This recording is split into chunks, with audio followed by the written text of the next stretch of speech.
পড়ি পড়ি পড়ি, আমার বোকা পড়ি। মিতার কাছাকাছি নিজের মুখ নিয়ে বাঁকা হাসি দিয়ে বলে অরিয়ন। মিতার গাল স্পর্শ করার জন্য নিজের ডান হাত এগিয়ে নেয় অরিয়ন। অরিয়নের হাত এগিয়ে আসতে দেখি ভয়ে চোখ বন্ধ করে মুখ সরিয়ে নেয় মিতা। যতটা পারে নিজের মুখ বিছানায় গুজে দেওয়ার চেষ্টা করছে, অপেক্ষা করছে অরিয়নের থাপ্পড়ের। চোখ বন্ধ করে অপেক্ষা করলেও অরিয়নের হাত মিতার গাল স্পর্শ করল না। চোখ তুলে অরিয়নের দিকে তাকায় মিতা। ভয়ে মিতার মুখ সরিয়ে নিতেই অরিয়নের হাত শূন্যে স্থির হয়ে রইল। কি জন্য মিতা এমন করলো তা বুঝতেও সময় লাগলো না নিজের। মুখের কোণ থেকে হাসিটা সরে যায় অরিয়নের। দাঁতে দাঁত চেপে রইল। নিজের প্রতি হঠাৎ করেই রাগ হচ্ছে অরিয়নের।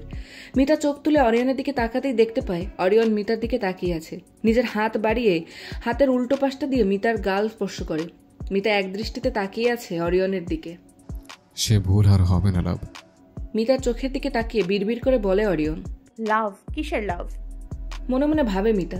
মিতা ভালোই জানে এখন মিতার প্রতি অরিয়নের এই মোহ ততদিন থাকবে যতদিন না অরিয়ন পুরোপুরি মেনে নিয়ে মুভ অন করছে। যখন মিতার প্রতি এই নির্ভরশীলতা কেটে যাবে তখন অরিয়ন ঠিক আগের মতোই আফরিনের পথ চেয়ে থাকবে। ভেবেছিস একটা কাঠের দরজা আর অন্য একটা বাড়িতে তোকে আমার থেকে দূরে রাখতে পারবে? এত সহজে? কি ভেবেছিলে আমি সেদিন চলে গিয়েছিলাম?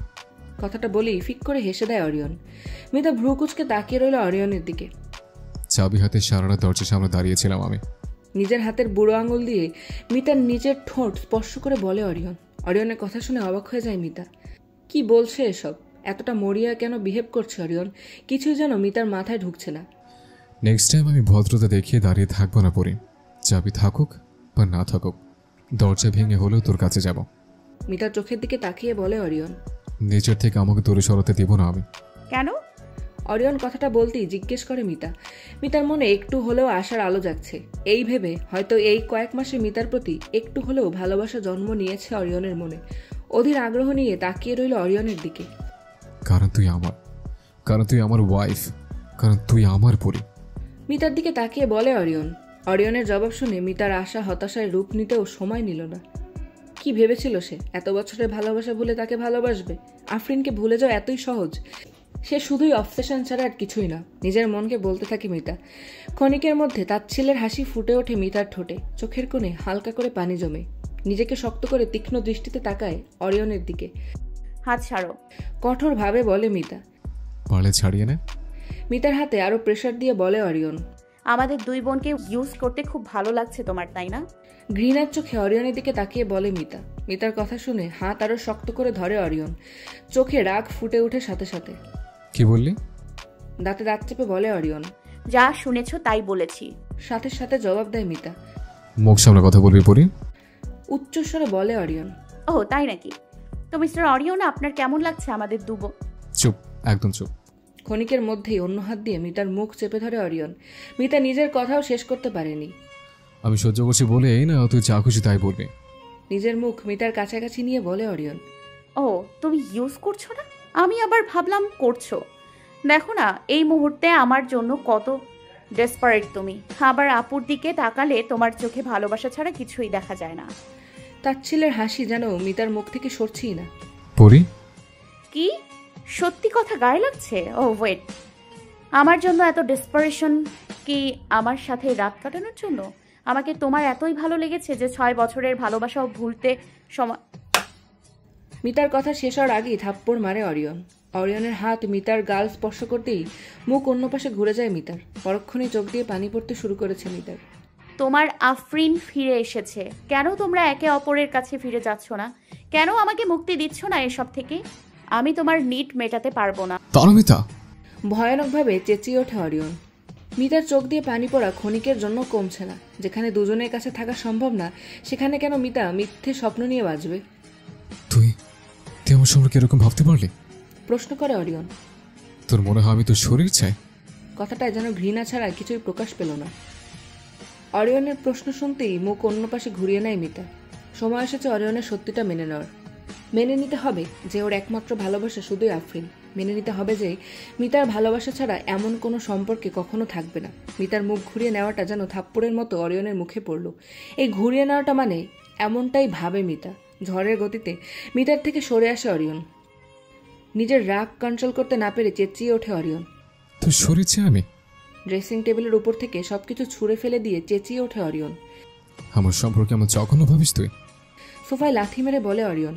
মিতা নিজের জায়গা থেকে নড়ল না, নিজের হাত দিয়ে চাদর শক্ত করে ধরে নিজেকে সামলানোর চেষ্টা করলো।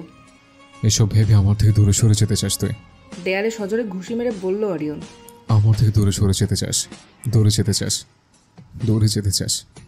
মন্ত্রের মতো কথাটা বলতে বলতে একের পর এক ঘুষি মারতে থাকে অরিয়ন।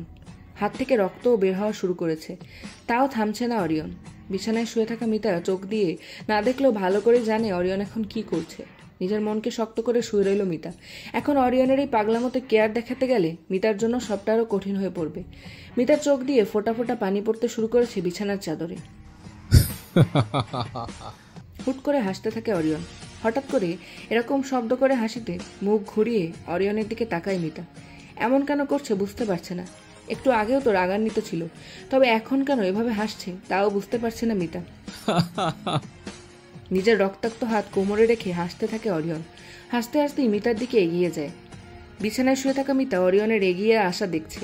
অরিয়নের মুখে হাসি, তবে এই হাসির মানে মিতা জানে না।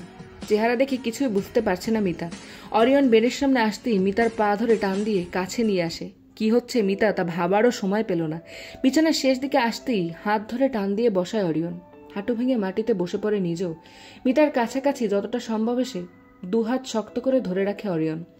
মিতা কিছুই বুঝে উঠতে পারছে না। ঠিক আছে বলে অরিয়ন। এতক্ষণে মাথায় ঢুকলো মিতার। অরিয়ন অবশেষে সত্যটা মানতে চাচ্ছে ভেবে একটা দীর্ঘশ্বাস ছাড়ে মিতা। এখন হয়তো সব ভুলে আফরিনের কাছে আবারও ফিরে যাওয়াটা মেনে নিয়েছে বলে মনে করে মিতা।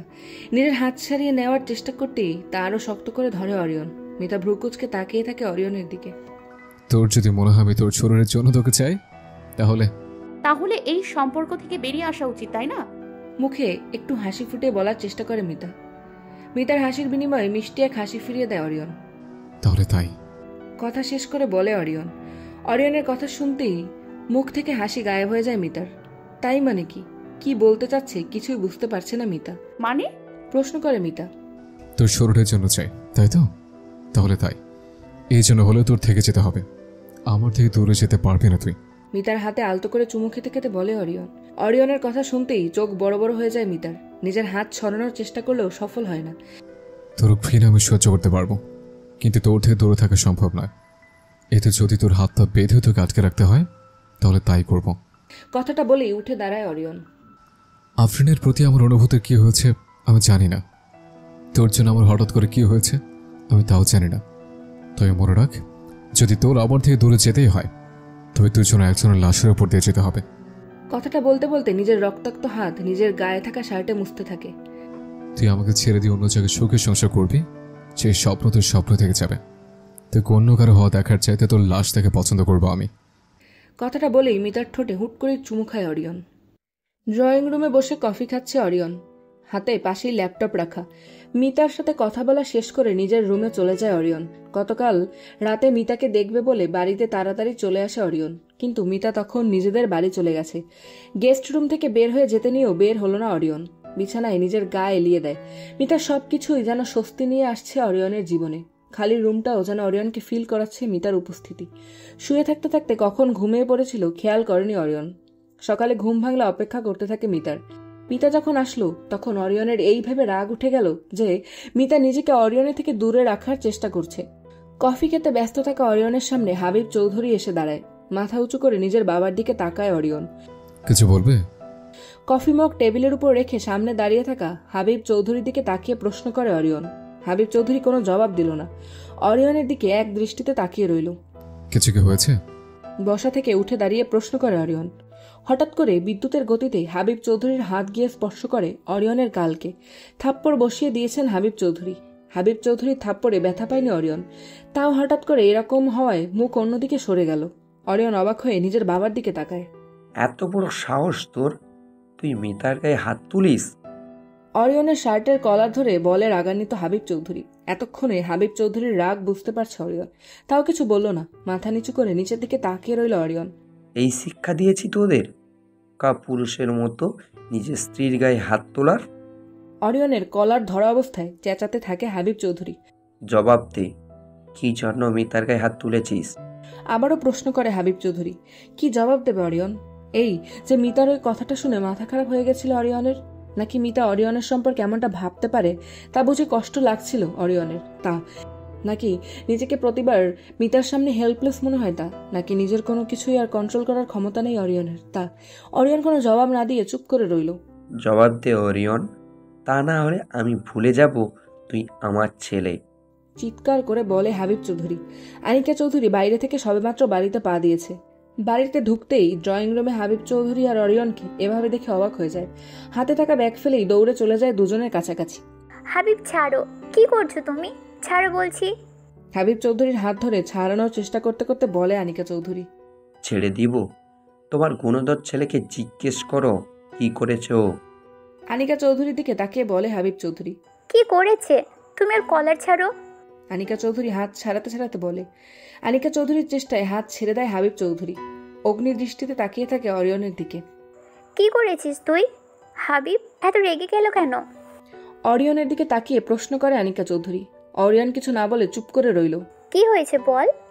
আবারও প্রশ্ন করে আনিকা চৌধুরী। বল বল তোর মাকে যে তোকে শিক্ষা দিয়েছি আমরা। বল যে নিজের ওয়াইফের গায়ে হাত তুলিস তুই। কি? অবাক হয়ে বলে আনিকা চৌধুরী। কি না? বলো হ্যাঁ, মিতাকে থাপ্পড় মেরেছে। ভাগ্যিস আমি দেখেছিলাম, তা না হলে কতদিন ধরে এসব করে আসছিস? বল, জবাব দে। অরিয়নের দিকে আবারও এগিয়ে যেতে যেতে বলে হাবিব চৌধুরী। থামো হাবিব, এই জন্য তুমি অরিয়নের গায়ে হাত তুলছো? অবাক হয়ে হাবিব চৌধুরীর দিকে তাকিয়ে প্রশ্ন করে আনিকা চৌধুরী। ওই মেয়েটা কিছু করেছে বলেই মেরেছে। অরিয়ন শুধু শুধু গায়ে হাত তোলার মতো ছেলেই না। বলে Anika Chowdhury. Are you serious Anika? অবাক হয়ে বলে হাবিব চৌধুরী। আনিকা চৌধুরী কিছু বলল না, নিজের একনিষ্ঠ মতামতে স্থির রইল। যাই করুক, গায়ে হাত তোলার অধিকার ওর নেই। দাঁতে দাঁত চেপে বলে হাবিব চৌধুরী। ছেলে মেয়ে নষ্ট হয়ে গেলে তাকে শাসন করার অধিকার সবার আছে। আর ওই মেয়ে কতটা ভালো তা জানা আছে আমার। দোষ ওই মেয়ের, আমি জানি। বলতে থাকে আনিকা চৌধুরী। অরিয়ন নিজের হাত শক্ত করে মুঠ করে রেখেছে, দাঁতে দাঁত চেপে ধরা। তুমি আর তোমার ছেলেই একই রকম। এখন মনে হচ্ছে ওর জীবনটা নষ্ট করে দিয়েছি তোমার ছেলের সাথে বিয়ে দিয়ে। কথাটা বলেই ড্রয়িং রুম থেকে চলে যায় হাবিব চৌধুরী। তোর বাবার কথায় কিছু মনে করিস না। আমি জানি তোর কোনো দোষ নেই। হাতে ব্যান্ডেজ করা কেন? হাত কাটলো কিভাবে? অরিয়নের দিকে তাকিয়ে কথা বলতে নিতেই হাতের দিকে চোখ যায় আনিকা চৌধুরীর। তেমন কিছু না। কথাটা বলেই ল্যাপটপ নিয়ে ড্রয়িং রুম থেকে চলে যায় অরিয়ন। আনিকা চৌধুরী নিজের জায়গায় স্থির হয়ে দাঁড়িয়ে রইল। মনে মনে বলে আনিকা চৌধুরী, আজ আফরিনদের বাড়িতে পার্টি রাখা হয়েছে। মিতা সকাল সকাল এই বাড়িতে চলে এসেছে। রাতে হাবিব চৌধুরী, আনিকা চৌধুরী, অরিয়ন ও আবরার আসবে। পুরো পার্টিটা সারপ্রাইজ হিসেবে রাখতে ব্যর্থ হয়েছে মায়া চৌধুরী। খুশিতে আফরিনকে সব বলেই দিয়েছে, লুকাতে পারেনি। আফরিন যদিও প্রথমে না করেছিল, কিন্তু নিজেকে কিছুটা স্বাভাবিক করতে শেষমেশ রাজি হয়ে যায়। পার্টিটা ক্লাবে না রেখে বাড়িতেই আয়োজন করার ব্যবস্থা করেছে মায়া চৌধুরী। পুরো বাড়ি সুন্দর করে সাজানো হয়েছে। ড্রয়িং রুম পুরো খালি করে এক পাশে স্টেজ করা হয়েছে, অন্য পাশে সবার বসার আয়োজন করা হয়েছে। সকাল থেকেই মায়া চৌধুরীর সাথে হাতে হাতে এই কাজ ওই কাজ করছে মিতা। আফরিনও বসেনি, আফরিনও টুকিটাকি কাজ করছে। সন্ধ্যা 7টা, বাড়িতে মেহমান আসা শুরু হয়েছে। মায়া চৌধুরী আর ওয়াহিদ চৌধুরী রেডি হয়ে দরজার সামনে দাঁড়িয়ে মেহমানদের স্বাগতম জানাচ্ছে। আফরিনের রুমে বসে আছে আফরিন আর মিতা। আফরিনের গায়ে সাদা রঙের ফুল হাতা একটা গাউন, মুখে হালকা পাতলা মেকআপ করা। কাঁধ পর্যন্ত থাকা চুলগুলো এখন খানিকটা বড় হয়েছে, তাই চুল ছেড়ে রেখেছে আফরিন। মিতার চোখে পানি, দৃষ্টি আফরিনের গাউনের দিকে। এই আফরিন একসময় ফুল হাতা জামা পছন্দ করতো না, আজ শরীরের দাগ লুকাতে ফুল হাতা জামা পরতে হয়েছে আফরিনকে। তাড়াতাড়ি রেডি হয়নি মিতা? চুল আস্ত্রাতে আস্ত্রাতে বলে আফরিন। এই তো আপু, এখনই যাচ্ছি। তুমি নিচে চলে যাও, সবাই তোমার জন্য অপেক্ষা করবে। হাতে নিজের গাউন নিয়ে ওয়াশরুমের দরজার কাছে গিয়ে বলে মিতা। ওকে, বেশি লেট করবি না কিন্তু। কথাটা বলেই বসা থেকে উঠে দাঁড়ায় আফরিন। মিতা ওয়াশরুমে চলে যায়। আফরিন ধীরে ধীরে হেঁটে বারান্দায় আসে। পুরো বাড়ি আজ হরেক রকমের লাইটিং দিয়ে সাজানো। সিঁড়িগুলো ফুল দিয়ে সাজানো হয়েছে, নীল গোলাপ দিয়ে, আফরিনের পছন্দের রং। নিচে নামতেই মায়া চৌধুরী দৌড়ে এসে জড়িয়ে ধরে আফরিনকে। এতদিন পর আফরিনকে দেখতে সকলেই হাজির হয়েছে। মিতার পরনে আজ গ্রিন কালারের গাউন, জরি সুতার কাজে পুরো গাউন, চুলগুলো ছাড়া, সাথে ম্যাচিং জুয়েলারি। আফরিনের হাতে হালকা মেকআপ করেছে মিতা। নিজের বোনের জন্য দেওয়া এই পার্টিটা সুন্দরভাবে কাটুক, এটাই মিতার একান্ত কামনা। একদিন আগে অরিয়নের সাথে ঝগড়া হওয়ার পর হাবিব চৌধুরী সব জানার পর অরিয়ন আর হাবিব চৌধুরীর মধ্যে কি হয়েছে তা মিতা জানে না, শুধু জানে এরপর আর অরিয়ন মিতার রুমে আসেনি। মিতাও এড়িয়ে এড়িয়ে চলার চেষ্টা করে যাচ্ছে। সেদিন অরিয়নের কথা শুনে মিতার বুঝতে বাকি রইল না যে আফরিন যতটা ভেবেছিল তার থেকেও বেশি অরিয়ন নির্ভর হয়ে পড়েছে মিতার উপর। তা না হলে একটা মানুষ লাশ দেখতে প্রস্তুত, তাও তাকে ছাড়তে প্রস্তুত নয়, এটা কোনো স্বাভাবিক মানুষের চিন্তা হতে পারে না। তাড়াতাড়ি করে একবার নিজেকে দেখে হাঁটা শুরু করে। বারান্দায় এসে দাঁড়িয়েছে মিতা। পুরো বাড়িতে মেহমানে ভরে গেছে। উপর থেকে নিজের বাবা মা আর আফরিনকে খোঁজার চেষ্টা করছে মিতা। মায়া চৌধুরীকে একপাশে কারোর সাথে কথা বলতে দেখি হাসি ফুটে ওঠে মিতার চোখে। ধীরে ধীরে সিঁড়ি বেয়ে নেমে আসে মিতা। মা, আপু কোথায় দেখছি না যে? মায়া চৌধুরীর কাছে যেতেই প্রশ্ন করে মিতা। মাথা ঘুরিয়ে মিতার দিকে তাকায়। পা থেকে মাথা পর্যন্ত একবার মিতাকে দেখতেই মুখে এক আলতো হাসি ফোটে। মাশাআল্লাহ, আমার মেয়েটাকে তো আজকে হুড়পড়ি লাগছে, বলে মায়া চৌধুরী। কিন্তু আপু থেকে বেশি না, আপুকে সবসময় বেশি সুন্দর লাগে। মুখ ভেঙচি দিয়ে বলে মিতা। তাই নাকি? আফরিন তো উল্টোটা ভাবে। হেসে বলে মায়া চৌধুরী। বাদ দাও সেই কথা, আপু কোথায়? প্রশ্ন করে মিতা। এখানেই তো ছিল, ওই দিকটায় আছে নাকি দেখতো। আশেপাশে মিতাকে খুঁজতে খুঁজতে বলে মায়া চৌধুরী। আচ্ছা আমি যাচ্ছি, তুমি কথা বলো। আচ্ছা। আফরিনকে খুঁজতে খুঁজতে মিতা প্রায় হাঁপিয়ে উঠেছে। একে তো গাউন অনেক ভারী, তার উপর এপাশ থেকে ওপাশে খুঁজতে খুঁজতে মিতার অবস্থা কাহিল। ধুর, কোথায় চলে গেল আপু? কোমরে হাত রেখে বিড়বিড় করে বলে মিতা। হুট করেই চোখ যায় ড্রিঙ্কস সেকশনের দিকে। আফরিনের গাউনের কিছু অংশ দেখা যাচ্ছে। মানুষের জন্য এত দূর থেকে স্পষ্ট সব দেখা যাচ্ছে না।